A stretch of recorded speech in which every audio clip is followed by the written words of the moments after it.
ಈ ತಿಂಗಳಲ್ಲಿ ಒಂದು ಜವಾಬ್ದಾರಿಗಳು ಹೆಚ್ಚಾಗುತ್ತೆ. ನಿಮ್ಮ ಮೇಲಿರುವಂತಹ ರಿಸ್ಕ್ಗಳು, ಜವಾಬ್ದಾರಿಗಳು, ಬೇರೆ ಬೇರೆ ಕಮಿಟ್ಮೆಂಟ್ಗಳು, ಈ ರೀತಿಯಾಗಿ ಒಂದು ಹೊರೆ ಅನ್ನುವಂಥದ್ದು ಇರುತ್ತೆ ನಿಮ್ಮ ಮೇಲೆ. ಹೊರೆ ನಿಮಗೆ ಹೊಸದಲ್ಲ. ಎಷ್ಟೇ ರಿಸ್ಕ್ ಇದ್ರು, ಎಷ್ಟೇ ಕಷ್ಟಗಳಿದ್ರು, ಅದನ್ನ ಬಹಳ ಜಾಣತನದಿಂದ ಅದನ್ನೆಲ್ಲವನ್ನು ಕೂಡ ನೀವು ಎದುರಿಸ್ತಾ ಬಂದಿದ್ರಿ ಅಲ್ವಾ. ಇಲ್ಲೂ ಕೂಡ ನಿಮಗೆ ಟೆಸ್ಟ್ ಆಗುತ್ತೆ. ನಿಮ್ಮ ಬುದ್ಧಿವಂತಿಕೆ, ನಿಮ್ಮ ತಾಳ್ಮೆ ಟೆಸ್ಟ್ ಆಗುತ್ತೆ. ಯಾವ ರೀತಿ ನೀವು ಮಾಡುವಂತ ಕೆಲಸದಲ್ಲಿ ರಿಸ್ಕ್ಗಳು ಜಾಸ್ತಿ ಆಗುತ್ತೆ, ಒತ್ತಡ ಜಾಸ್ತಿ ಆಗುತ್ತೆ, ಸ್ಟ್ರೆಸ್ ಜಾಸ್ತಿ ಆಗುತ್ತೆ.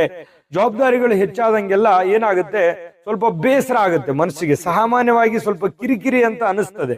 ಆದ್ರೆ ನೀವು ಅದನ್ನ ಶಾಂತವಾಗಿ ನಿಭಾಯಿಸುವಂತಹ ಕೆಲಸವನ್ನ ಮಾಡಬೇಕಾಗುತ್ತೆ. ನೀವೇನಾದ್ರೂ ಬೇಸರಿಸ್ಕೊಂಡ್ರೆ, ಕೆಲಸದ ಮೇಲೆ ಏನು ಮನಸ್ಥಿತಿಯನ್ನ ಕಳೆದುಕೊಂಡ್ರೆ ಬಹಳ ದೊಡ್ಡ ಆರ್ಥಿಕವಾಗಿರತಕ್ಕಂತ ನಷ್ಟವನ್ನ ಅನುಭವಿಸಬೇಕಾಗುತ್ತೆ.